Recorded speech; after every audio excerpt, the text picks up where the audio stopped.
Nixon there trying a bit too clever and get past Headley, and when he failed, pulled the shirt off his back almost.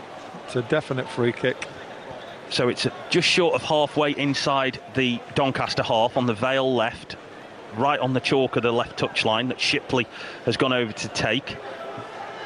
All the players, majority of the Doncaster players and most of the Vale players, bar Mitch Clark, who's in the centre circle, all just around 20 yards out from Timothy Lotutala's goal as Shipley puts this ball in. It's not a bad one. Cameron Humphreys rising, hits the bar and can't turn in the rebound.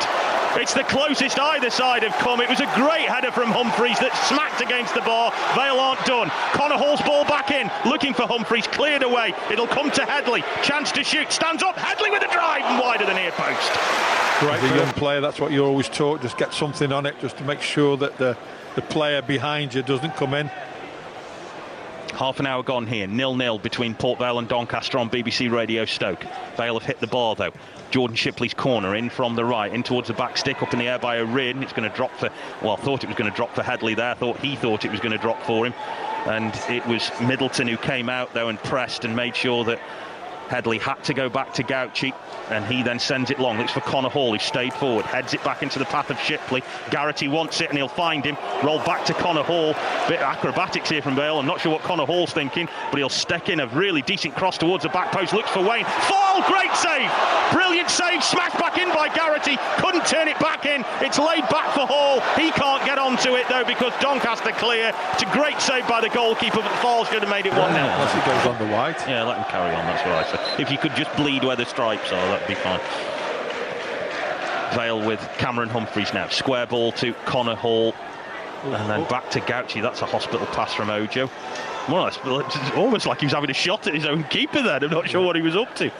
I remember Anthony Griffiths years ago absolutely smashed one in from 20 yards. Yeah, and Fall's given the ball away here as Doncaster have pressed him into a mistake. It's Sharp just outside the penalty area. Rolls it to Middleton, looks to play it back in. There's the shot, there's the goal from Bailey.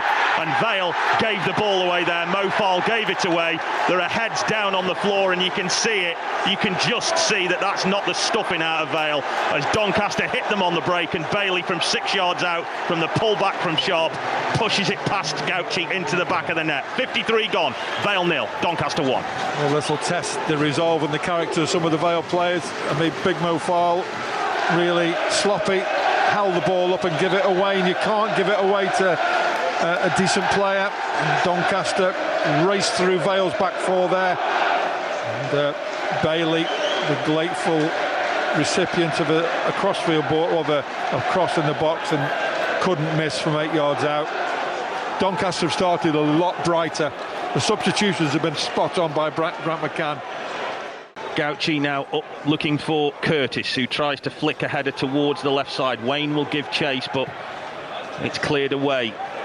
Not towards Bailey. Sharp has stayed forward, and there's a chance for him to add another because all of Vale's defenders are in the opposite part of the pitch, but he'll take the ball to the corner flag, and more people have got up to go to leave now because we have got 5 seconds left of added on time. It'll be a Vale throw, but it's academic, and the referee will blow up bang on time, and the boos will ring out around Vale Park. Patience is wearing thin here because it is a 5th league game without a win for Darren Moore's side since promotion back to League One.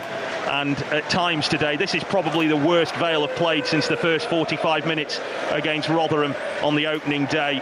It has been difficult for them to even get a foothold in this game. It's hard not to say that there was a flatness about the place because of Laurent Talai's departure, but today, Phil, they needed a striker. They didn't have one, and they've ended up losing the game by a goal to 0. Well,